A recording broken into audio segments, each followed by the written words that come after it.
Hello बच्चों, आज हम पढ़ने जा रहे हैं एसी जनरेटर के बारे में।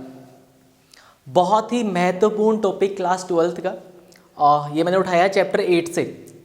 इलेक्ट्रोमैग्नेटिक इंडक्शन, वैद्युत चुंबकीय प्रेरण के चैप्टर से मैंने ये टॉपिक उठाया है, और उस चैप्टर का हम जानते हैं सबसे महत्वपूर्ण टॉपिक है, ठीक है। और इसके बारे में हम सब कुछ पढ़ने वाले हैं आज। इसका प्रिंसिपल, इसका कंस्ट्रक्शन, इसका डेरिवेशन, और यहाँ से कैसे फॉर्मूले, यहाँ से कैसे क्वेश्चंस आ सकते हैं sir, all about all queries जो आपके दिमाग में है, सारी बातें आज इस वीडियो में हम करने वाले हैं। तो प्लीज़ वीडियो के एंड तक बने रहना। और एक अच्छा बच्चा वो है जो साथ में नोटबुक और पेन लेके बैठने वाला है। जहाँ मैं बोलूँ बच्चा आपने स्क्रीनशॉट लेना है, और जहाँ मैं बोलूँ आपको ना उसको कंटेंट का कॉपी करना है। ओके बच्चा, चलो शुरू करते हैं। तो एसी जनरेटर क्या होता है सर, पहले तो बात कर लेते हैं सर ये होता क्या है। तो देखो बच्चा पार्टी, एसी जनरेटर जो होता है, चाहे इसको आप डायनामो कह सकते हैं, जो एसी वोल्टेज और एसी करंट को प्रोड्यूस करता है। एसी करंट के बारे में आपने जाना होगा, मेरे पहले एक वीडियो बहुत सारे हैं जिसमें आप देख सकते हैं कि एसी करंट क्या होता है और एसी वोल्टेज क्या होता है। हमारे घरों में जो आता है बच्चों, वो एसी वोल्टेज आता है और उसमें एसी करंट आता है, ठीक है। तो सर वो कहाँ से बनता है, कैसे बनता है? तो जहाँ से बनता है तो उसका सोर्स को क्या होता है, सोर्स को तो अपन क्या बोलते हैं एसी जनरेटर, इसको चाहे मैं डायनामो कह सकता हूँ, बात तो एक ही है, ठीक है। जो एसी वोल्टेज और एसी करंट को प्रोड्यूस करे, सोर्स को क्या कहते हैं बच्चों, तो उसको हम कहते हैं एसी जनरेटर। बात करें बच्चा इसकी प्रिंसिपल की, तो इलेक्ट्रोमैग्नेटिक इंडक्शन, इसको कहते हैं बच्चा शॉर्ट में EMI। ये बच्चा EMI वो नहीं है जो आप हर महीने भरते हो, ये है इलेक्ट्रोमैग्नेटिक इंडक्शन। इसको कहते हैं हिंदी में वैद्युत चुंबकीय प्रेरण, जो इस चैप्टर का नाम है, ठीक है। उस प्रिंसिपल पे बच्चा ये फॉलो करता है, फर्स्ट थिंग। सेकंड बात करें बच्चा इसी कंस्ट्रक्शन की, तो आप जैसा कि देख पा रहे हैं मैंने बहुत ही खूबसूरत सा बनाया है कंस्ट्रक्शन, राइट। तो इसमें क्या होता है सर, तो पहले बात करते हैं सर इसकी जो मैनुअली पार्ट क्या क्या होते हैं जिससे बना होता है, ठीक है, जनरेटर। तो देखो मैंने यहाँ पे ऑलरेडी टाइप किया हुआ है, ठीक है। सबसे पहले बच्चे यहाँ पे होता है strong magnetic field. Strong magnetic field जिसने किसने प्रोड्यूस किया सर, तो देखो मैंने दो मैग्नेट्स बनाई हैं, नॉर्थ पोल और साउथ पोल। हम सारे जानते हैं कि सर मैग्नेटिक फील्ड होती है वो नॉर्थ पोल से निकलती हैं और साउथ पोल में जाती हैं, but inside the magnet south to north, ठीक है। तो बच्चा यहाँ से होने वाली मैग्नेटिक फील्ड की direction denote by B, okay sir. और सर इसके अंदर हम रखते हैं आर्मेचर। आर्मेचर मतलब सर कोइल, और इस कोइल को नाम दे रहा हूँ मैं, इनके जो आर्म्स हैं इनको मैं बोल रहा हूँ PQR&S, ठीक है। इसको आप ABCD भी कह सकते हैं, है ना, कोई बात नहीं। ये होता है बच्चे आर्मेचर। आर्मेचर मीन टू से कॉइल, कुंडली, जो इसके अंदर रखते हैं, ओके। थर्ड बच्चे यहाँ पे आता है स्लिप रिंग्स, फिर आते हैं यहाँ पे ब्रशेस। और ये कैसे काम करती है, ये सारी बातें करने वाले, नो डाउट, आप टेंशन ना लीजिए, ठीक है। तो अब बात करते हैं सर ये कैसे काम करता है, ये कैसे, हाउ टू वर्क, ठीक है। तो देखो बच्चा इस चैप्टर में आपने पढ़ा होगा और आपने जाना होगा फ्लेमिंग के लेफ्ट हैंड रूल के बारे में। फ्लेमिंग एक साइंटिस्ट थे जिसने एक रूल दिया था, एक स्टेटमेंट दिया था कि सर जब कोई कोइल रखी जाती है किसी मैग्नेटिक फील्ड के अंदर और इसमें से करंट पास करवाया जाए, तो ये जो कोइल है इस पर एक फोर्स एक्सपीरियंस्ड होगा, और वो हम उसका मैग्नीट्यूड हम निकाल सकते हैं फ्लेमिंग के लेफ्ट हैंड रूल से। आप ट्राई कर सकते हैं, अपने लेफ्ट हैंड को बच्चा स्ट्रेच कीजिए जैसा कि आप देख पा रहे हैं, ठीक है। तो इसमें फर्स्ट फिंगर हमें क्या बताने वाली है, मैग्नेटिक फील्ड के बारे में। फर्स्ट फिंगर हमें क्या बताएंगी, डायरेक्शन ऑफ मैग्नेटिक फील्ड, और मिडिल फिंगर हमें बताने वाली सर डायरेक्शन ऑफ करंट जो कोइल में है, और सर ये थंब हमें क्या बताएगा, डायरेक्शन ऑफ फोर्स जो इस कोइल पे लगने वाला है। सुनिएगा बच्चा ध्यान से, हाथ को स्ट्रेच करना है, तीनों परपेंडिकुलर दिख पा रहे हैं आपको, ठीक है, तीनों परपेंडिकुलर है फ्लेमिंग के लेफ्ट हैंड रूल से। तो फर्स्ट फिंगर हमें बताने वाली है direction of magnetic field, middle finger हमें बताएगी डायरेक्शन ऑफ करंट, और थंब हमें बताने वाला डायरेक्शन ऑफ फोर्स जो इस कोइल पे लगने वाला है। तो ध्यान दीजिएगा। तो बच्चे इस कोइल पे कैसा फोर्स लगने वाला है, तो वो अपन निकाल सकते हैं फ्लेमिंग के लेफ्ट हैंड रूल से। तो बच्चा पहले मैं बात करता हूँ पी क्यू वाली भुजा पर, ध्यान देना अच्छे से मैं क्या बोलने जा रहा हूँ कि सर इस पे फोर्स कैसे लगने वाला है सर। तो फ्लेमिंग के लेफ्ट हैंड रूल से अपने हाथ को स्ट्रेच कीजिए। मैग्नेटिक फील्ड कहाँ से कहाँ सर, तो वो है साउथ से नॉर्थ, ठीक है। डायरेक्शन ऑफ करंट कहाँ है सर, सामने की तरफ। क्यू ओ पी पे ध्यान दीजिएगा, मैंने करंट पहले से मैंने यहाँ पे शो किया हुआ है, ठीक है।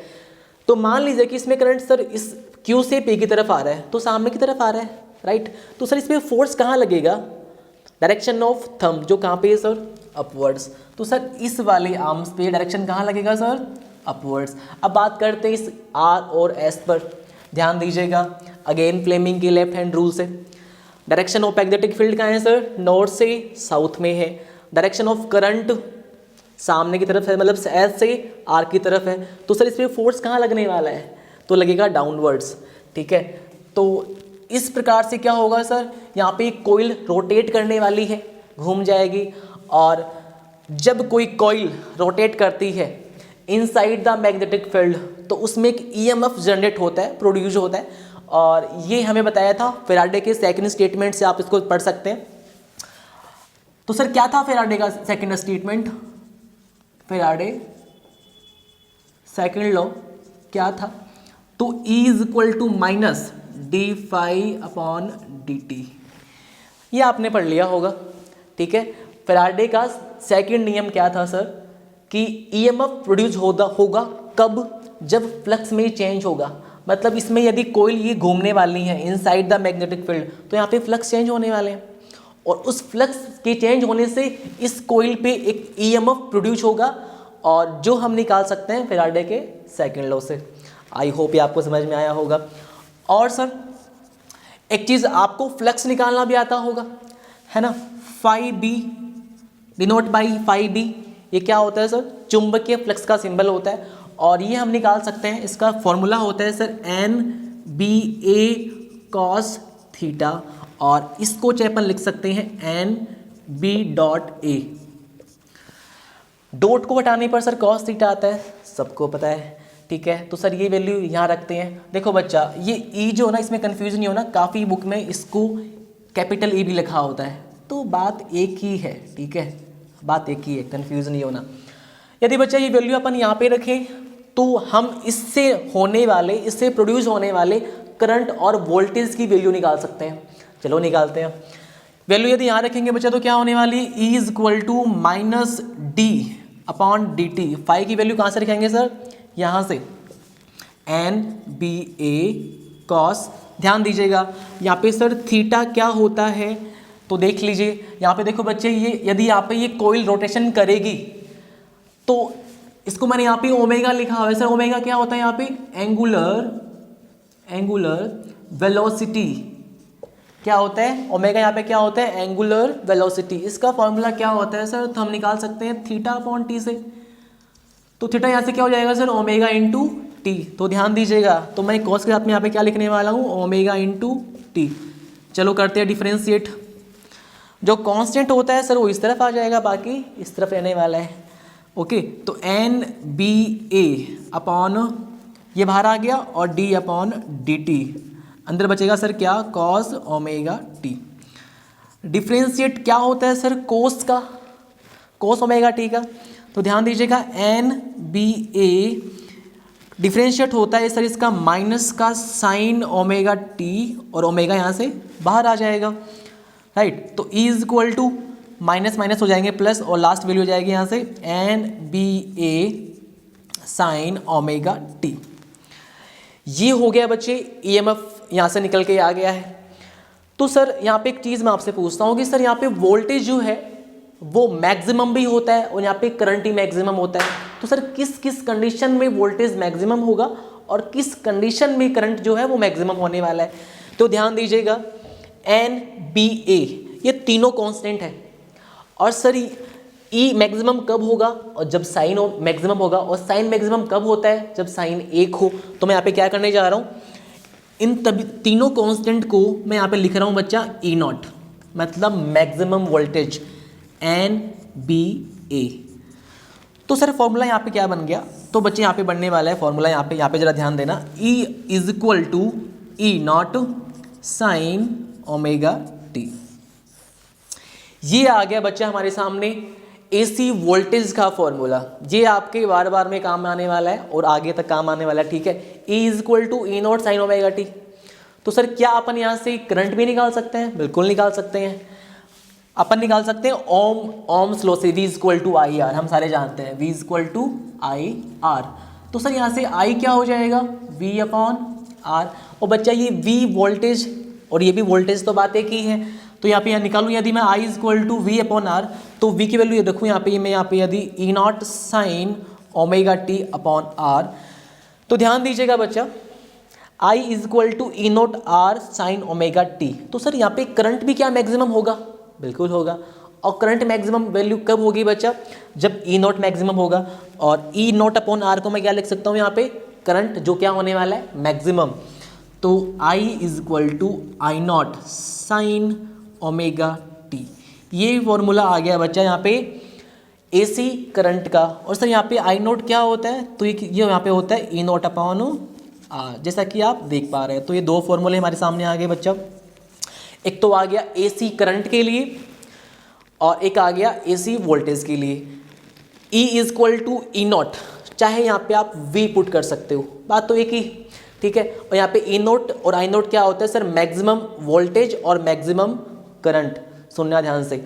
और यहाँ पे सर आपसे पूछ सकते हैं इस टॉपिक में कि सर एसी वोल्टेज और एसी करंट की डेफिनेशन क्या होती है? तो आप क्या बोलोगे बच्चों कि वो वोल्टेज जो with respect to time wave के रूप में चेंज हो। सुनना ध्यान से, वो वोल्टेज जो with respect to time wave के रूप में चेंज हो उसे कहेंगे अपन एसी वोल्टेज, राइट। और एसी करंट क्या होगा सर? ऐसा करंट जो with respect to time wave के रूप में चेंज हो उसे हम क्या बोलने वाले हैं? एसी करंट, ठीक है। जो प्रोड्यूस होता है एसी जनरेटर से, डायनामो से, या फिर पवन चक्कियाँ आपने सुनी होगी, ठीक है। तो ध्यान दीजिएगा बच्चा, हमने इस वीडियो में हमने क्या पढ़ा? एक तो प्रिंसिपल, कंस्ट्रक्शन और इसके मेनली जो पार्ट हैं, और ये फॉर्मूले जो हमने डिराइव किए हैं फैराडे सेकंड लॉ से और रेट फ्लक्स की चेंज वाले फॉर्मूले से। तो बच्चा आई होप आपको ये समझ में आया होगा। तो प्लीज़ बच्चा इसका स्क्रीनशॉट ले लेना और इसको उतार लेना। और यदि वीडियो आपको अच्छा लगे तो please like, subscribe and share बच्चा। Thank you.